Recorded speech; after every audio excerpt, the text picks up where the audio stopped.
കഴിഞ്ഞ ദിവസം നമ്മളെ eBayയിൽ നിന്ന് ഒന്ന് രണ്ട് ഐറ്റം സാധനങ്ങൾ മേടിച്ചിട്ടുണ്ടായിരുന്നേ. അതായത് നമ്മളെ വണ്ടിക്ക് ഓയിൽ ചേഞ്ച് ഞാൻ തന്നെ ചെയ്യാമെന്ന് വിചാരിച്ചു ഇപ്രാവശ്യം. അപ്പോൾ അതിന് വേണ്ടിയിട്ടുള്ള ഫണല് പിന്നെ ടൂൾസിൻ്റെ കിറ്റ് വാങ്ങിച്ചിട്ടുണ്ടായിരുന്നു. നമ്മുടെ ഫ്രണ്ട് കഴിഞ്ഞ ദിവസം നമ്മളെ ഹോണ്ടൻ്റെ ഷോറൂമിൽ പോയി കഴിഞ്ഞപ്പോഴത്തേക്ക് ഓയിൽ വാങ്ങിച്ചിട്ടുണ്ട് വന്നിട്ടുണ്ടായിരുന്നു. ഇത് ഞാൻ പഴയ ഓയിൽ വാങ്ങിച്ചതാണ്. ഇത് കാസ്ട്രോളിൻ്റെ ഓയിലാണ്. ഇതിൻ്റെ നമ്പർ വരുന്നത് 10W40 ആണ് ഇതിൻ്റെ നമ്പർ വരുന്നത്. അതുപോലെ ഇതാ ഈ നമ്മളെ ഹോണ്ടൻ്റെ ഒറിജിനൽ ഓയിൽ, ഇത് ഹോണ്ടൻ്റെ ഓയിലാണ്, ഹോണ്ടൻ്റെ കമ്പനിയിൽ നിന്ന് വാങ്ങിയതാണ്. ഇത് വരുന്നത് 10W30 ആണ് വരുന്നത്. ഇത് 4 ലിറ്ററിൻ്റെ വാങ്ങിച്ചു. നമ്മുടെ ഫ്രണ്ട് കഴിഞ്ഞ ദിവസം ഹോണ്ടൻ്റെ ഷോറൂമിൽ സർവീസിന് പോയിട്ടുണ്ടായിരുന്നു, അവിടുന്ന് വാങ്ങിച്ചുകൊണ്ട് വന്നതാണ്. അപ്പോൾ അതും കൂടെ ഒന്ന്, ഇത് 10W40 ആണ്.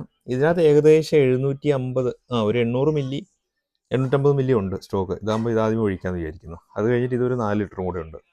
അപ്പോൾ അതുകൊണ്ട് ഞാൻ വിചാരിച്ചു ഞാൻ തന്നെ ഓയിൽ ചേഞ്ച് ചെയ്യാമെന്ന് വിചാരിച്ചേ. അങ്ങനെ ഇതാണ് അതിൻ്റെ കിറ്റ്, സാധനങ്ങളൊക്കെ വാങ്ങിച്ചത്. ഇത് ഞാൻ ഓപ്പൺ ചെയ്തിട്ടൊന്ന് കാണിച്ചു തരാം. ഇതാണ് സംഭവം. ഇത് ഗുഡിയറിൻ്റെ ആണ്. ഗുഡിയറിൻ്റെ സ്പാനർ സെറ്റും കാര്യങ്ങളൊക്കെയാണ്. കുഴപ്പമില്ല. നമ്മളെ അത്യാവശ്യം ഇവിടെ ഇംഗ്ലീഷുകാരൊക്കെ അത്യാവശ്യം ഇവരുടെ വീട്ടിലുള്ള എല്ലാ പണികളും ഇവർ സ്വന്തമായിട്ട് എടുക്കുന്നത്. ഇതുപോലെ വണ്ടിയുടെ ഓയിൽ ചേഞ്ച്, അതുപോലെ പെയിൻറ്റിങ്, ഇലക്ട്രിക്കലിൻ്റെ പണി, ഇവരുടെ അത്യാവശ്യം പണികളെല്ലാം ഇവരാരെ ആശ്രയിക്കാറില്ല, സ്വന്തം എടുക്കുന്നത്. നമുക്കിപ്പോൾ അതുപോലെ ഒന്നും ആകാൻ കഴിയില്ല, എന്നാലും കുറച്ച് കാര്യങ്ങളൊക്കെ നമുക്ക് സ്വന്തമായി ചെയ്യാമല്ലോ എന്ന് വിചാരിച്ചിട്ട്. അപ്പോൾ ഇതിൻ്റെ നമ്പറും കാര്യങ്ങളൊക്കെ ഇതിനകത്തുണ്ട്. ഇത് അത്യാവശ്യം ഇത്രയും നമ്പർ, 18 നമ്പർ വരെ ഉണ്ട്, 18 നമ്പർ വരെയുള്ള 18 mm വരെയുള്ള സംഗതികളുണ്ട്. നമുക്കിപ്പോൾ ഓയിൽ ചേഞ്ചിനും അതുപോലെ ബ്രേക്ക് പാഡൊക്കെ ഒന്ന് ടൈറ്റ് ആക്കണം, ഓയിൽ ചേഞ്ച്, അങ്ങനെയുള്ള ഐറ്റം സാധനങ്ങളൊക്കെ വേണ്ടു. ഇത് ഞാൻ eBayയിൽ നിന്ന് വാങ്ങിച്ചതാണ്. ഏകദേശം 12 പൗണ്ട്, 11.99 ആയി, 12 പൗണ്ടായി. അതുപോലെ ഇതാ ഈ ഒരു സാധനം കൂടി, ഇത് പിന്നെ ഇത് eBayയിൽ തന്നെ വാങ്ങിച്ചതാണ്. പക്ഷേ ഇത് ഇവിടെ സ്റ്റോക്ക് ഉണ്ടായിരുന്നില്ല, ഇത് ചൈനയിൽ നിന്ന് തന്നെ അവർ എത്തിച്ച് തന്നതാണ്. നമുക്ക് അതിനകത്ത് ഇങ്ങനെ നോക്കിയാൽ അറിയാമല്ലോ ചൈനയിൽ നിന്നാണ് വരുന്നത്. ഇതെല്ലാം ചൈനയുടെ സാധനം തന്നെ ആയിരിക്കും.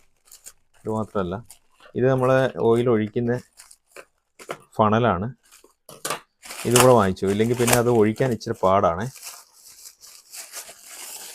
അപ്പോൾ ഇതും കൂടെ വാങ്ങിച്ചു, കാണിച്ചു തരാം.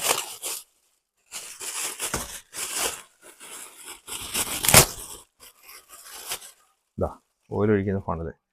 ഇതാകുമ്പോൾ കാണുന്നില്ലേ, ഇതാകുമ്പോൾ നമുക്ക് അതിൻ്റെ ഉള്ളിലേക്ക് ഓയിൽ ഒഴിക്കാനുള്ള സൗകര്യമുണ്ട്. 1 ലിറ്റർ അളന്നെടുത്തിട്ട് 900 മില്ലിയും ഒഴിക്കേണ്ടതെന്ന് എനിക്ക് തോന്നുന്നത്. 1 ലിറ്റർ ഇത് അളന്നെടുത്തിട്ട് നമ്മൾ നേരെ അതിൻ്റെ ഉള്ളിലേക്ക് വെച്ചിട്ട് അങ്ങ് ഒഴിച്ചാൽ മതി. അഴിക്കാനുള്ള സാധനങ്ങളും ഉണ്ട്, ഓയിലും ഉണ്ട്. സാധനങ്ങളെല്ലാം വീട്ടിലുണ്ടെങ്കിലേ, അല്ലെങ്കിൽ നമ്മളിപ്പോൾ ഫുള്ളി സിന്തറ്റിക് ഓയിൽ നമ്മൾ അവിടെ വർക്ക്ഷോപ്പിൽ പോയി ഒഴിക്കുമ്പോഴത്തേക്ക് 20 പൗണ്ടാണ് അവർ ചാർജ് ചെയ്യുന്നത്. പിന്നെ വേറെ എന്തെങ്കിലും ഉണ്ടെങ്കിൽ വണ്ടിയുടെ ഇതും കൂടി, അതായത് പിന്നെ കാറ്റും കൂടെ ഒന്ന് ഒപ്പിച്ച് തരും, പിന്നെ ബ്രേക്കും കൂടെ ഒന്ന് വേണമെങ്കിൽ ഒന്ന് ചെക്ക് ചെയ്ത് തരും. പിന്നെ അവിടെ പോയി കഴിഞ്ഞാൽ മിക്കപ്പോഴും തിരക്കായിരിക്കും, നമ്മുടെ സമയം പോകുന്നേ.